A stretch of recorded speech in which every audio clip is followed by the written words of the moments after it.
Welcome to Rajendra Tandon videos. We take up chapter 9 of the Bhagavad Gita, which is titled Raj Vidya, Raj Guhya Yoga, Yoga of the Royal Knowledge and Mystery. The royal knowledge and mystery relates to the supreme secret of God manifesting in the entire creation. God, who is pleased by a sincere devotee's humble offerings. The so-called secret is not secret. And Krishna has explained this, talked about it in the earlier chapters also. I believe that the author who wrote Gita gave it a very interesting title.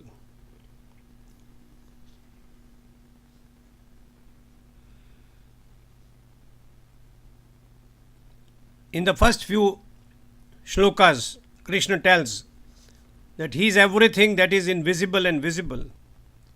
He pervades everything that exists. He creates everything, sustains everything, and when final dissolution takes place, absorbs everything into Himself. He manifests them again when the next creation begins. All beings are ignorant of this knowledge, and therefore this knowledge is being given to Arjuna.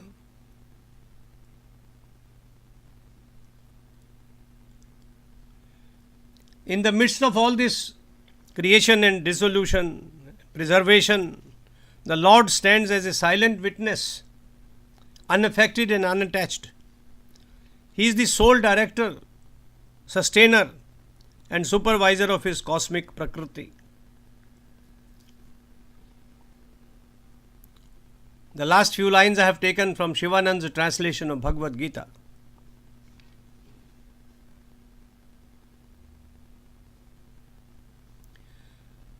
The basic message in this particular chapter is that all that is created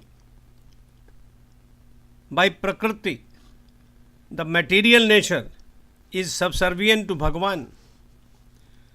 That the Mahatmas know this and offer unadulterated devotion to God. They chant His name all the time and long for union with Him. They worship Him by viewing the universe as God.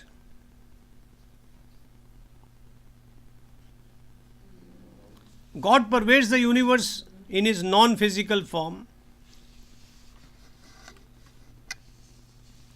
creating, destroying, absorbing and creating again. He stays uninvolved.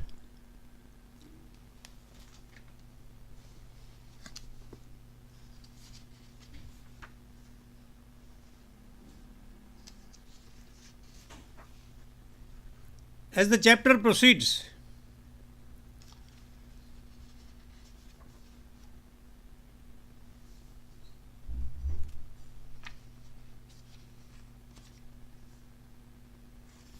we know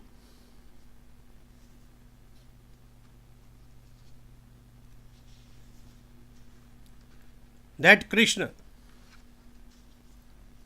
who is God, is not bound by the act of creation.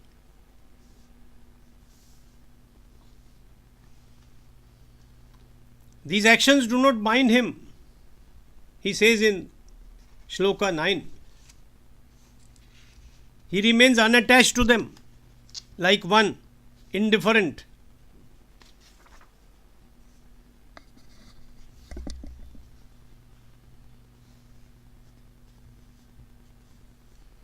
It is under His supervision.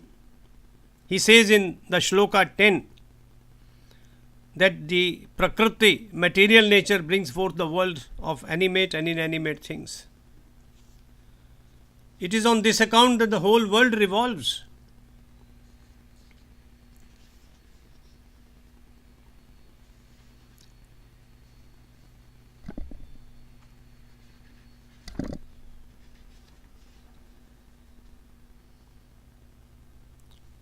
Krishna emphasizes that Bhagavan is Brahman, unlimited, in his human-like avatar as Krishna, as playful Krishna, he is still the same God.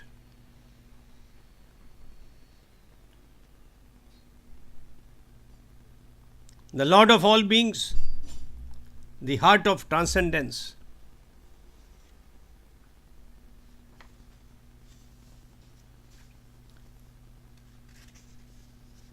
Shloka 14th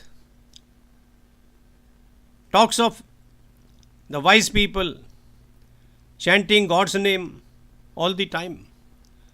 Satatam kirtayanto mam yat anantascha dridvata namasyantascha ma bhaktya nitya yukta upasate.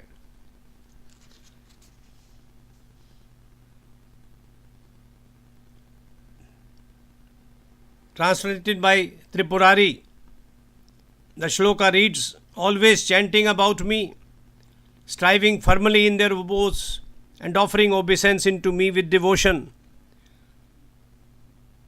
The Mahatmas worship me with continuous longing for union. Mark the words, continuous longing for unions. The union is the eternal union with God. Salvation.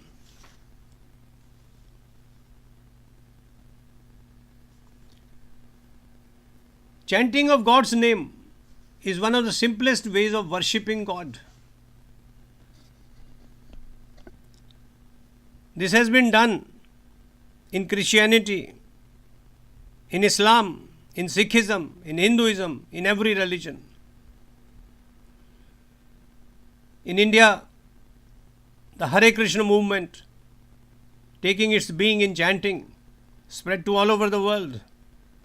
I have put a number of images of devotees chanting Hare Krishna, Hare Ram, Ram Ram, Hare Hare. You can do it alone. You don't have to be in a group. In a group, it is more interesting. All the same, chanting concentrates your mind in God. It brings mind back from frivolous activity to concentrate in God. So the chanting has been specially given in this shloka of Bhagavad Gita as one of the easier methods to approach God. The qualification is that the chanting has to be constant, continuous, uninterrupted. That is regular. It does not mean 24 hours. Satatam kirtayanto mam. They are always chanting about me. Yat anantascha dridvata. They are fixed in me. They are settled in me. They have no doubts about it.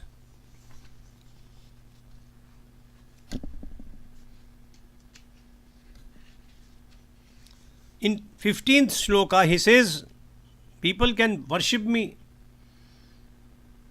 differently. It does not matter.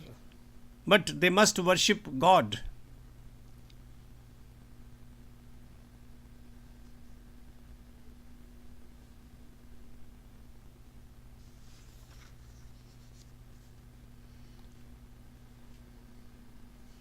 In shlokas 16, 17, 18, 19 onwards, Krishna describes God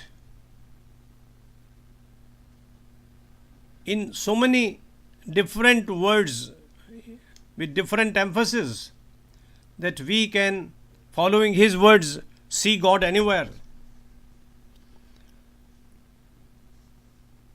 Pitaham asya jagato mata dhata pitamaha vedyam pavitram omkaram rik sam yajurevacha गतिर भरता प्रभु साक्षी निवास शरणम सुहृत प्रभव प्रलय स्थानम निधानम बीजम अव्ययम. I could not do better than read these shlokas translated by Sir Edwin Arnold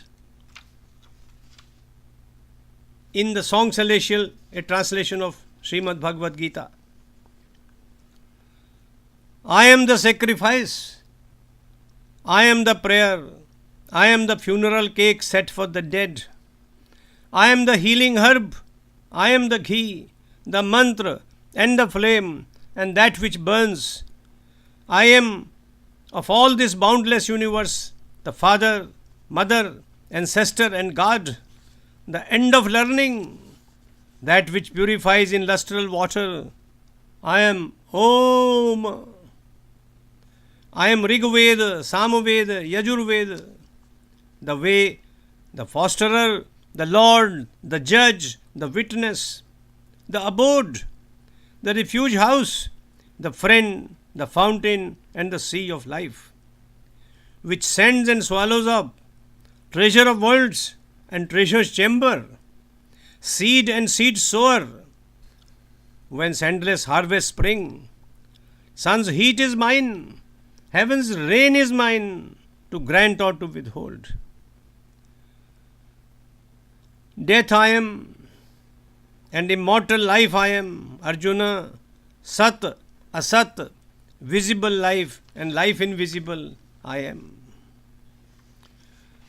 So that is a very comprehensive description. You can call it as mystery, you can call it as secret knowledge, but I believe this knowledge is open to everyone. And in the words of Krishna, it becomes so clear, so distinct to any believer. What is God? That imperishable God who is to be worshipped.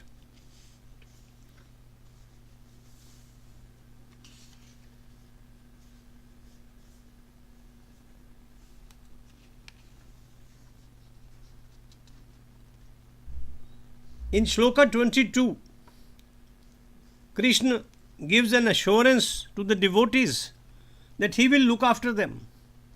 But at the same time, he promises that he is not partial to anyone. He does not discriminate between man, woman, different castes, different trades. All bhakta are the same to him, and he looks after them. In Shloka 26, Krishna makes a statement which has been repeated millions of times, how easy it is to worship God.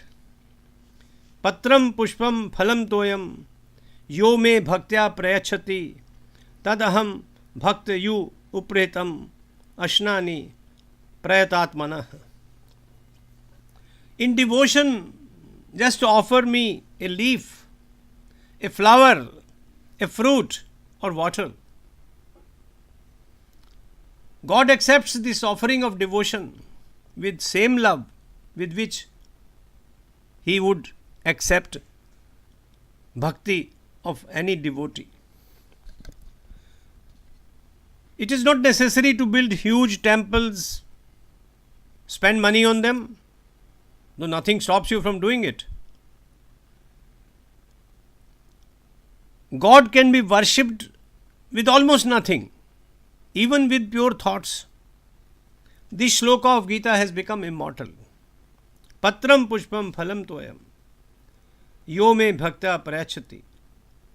If in devotion you offer me a leaf, a flower, a fruit, or water, I accept it. I am satisfied. Don't worry. You don't have to be rich.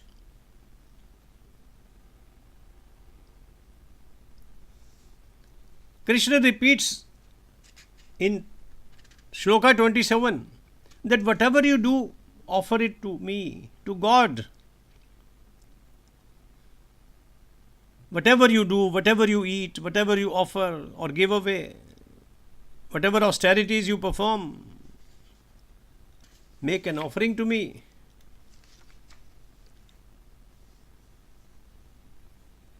Again in 28, he talks of Nishkam karma, renounced from the fruit of your action. Stay united with me in yoga. you come to me.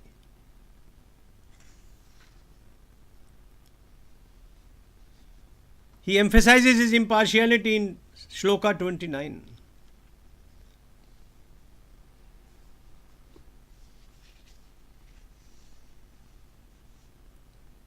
Samoham sarva bhuteshu name dveshasya asti na priya. I am impartial to all beings. I do not differentiate. Anybody who worships me, I am in him. I take care of him. The lowly, the fallen also have a hope of salvation. In Shlokas 30 and 31, Krishna says, no devotee of mine is ever lost. I look after him. He may be a person of bad character.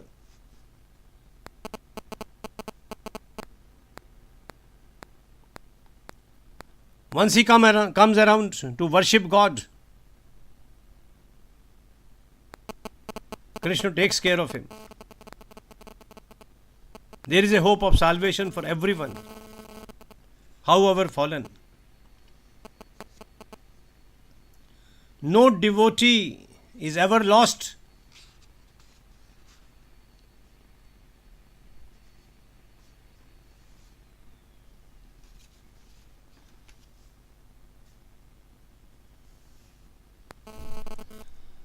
As translated by Sir Edwin Arnold, the last few lines read,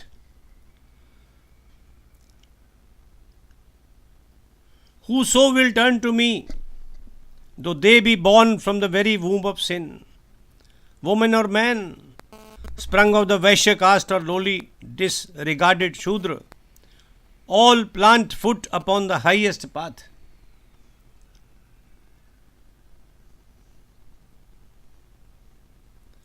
And ye, who into this ill world are come, fleeting and false, set your faith fast on me. Fix heart and thought on me. Adore me.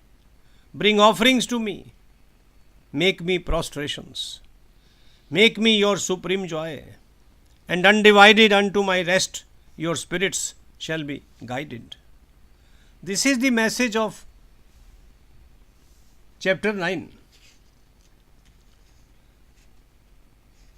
I can sum up the entire emphasis in chapter 9 in a few words. God is all around us. God is in us, but He is not involved. He creates, He preserves, He destroys, He recreates, but He is not involved. He is a superpower. But to please Him, you do not have to do much. With sincerity, with devotion, offer Him your bhakti. Offer Him your thoughts. Offer Him just a leaf or a flower. He will be pleased. He is not going to discriminate. He will treat everyone equally.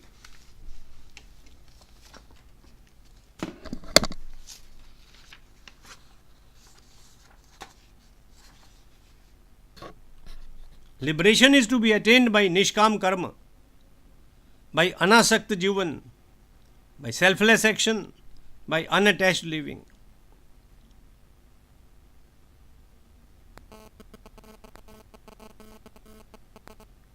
This is the message. Fix your mind in me. Manmana bhav mad bhakto madhyaji mama namaskuru mame vaishyasi yuktvaivam samanam mat parayana. Absorbed in me, offer obeisance to me. You will come to me. There can't be a bigger lesson of hope than what Krishna has given in Gita. It could be His coming to rescue everybody from disaster. Sarva dharman parityaj mamekam mamekam sharanam vraj aham tva sarva papebhyo moksha ishyami mashucha. Leave everything aside. Surrender yourself to God. I shall take care of you. And the best surrender is through devotion. Do it. Start it today. That is the message of Gita. It is never too late to mend. Jai Sri Krishna. Jai Sri Krishna. Jai Sri Krishna.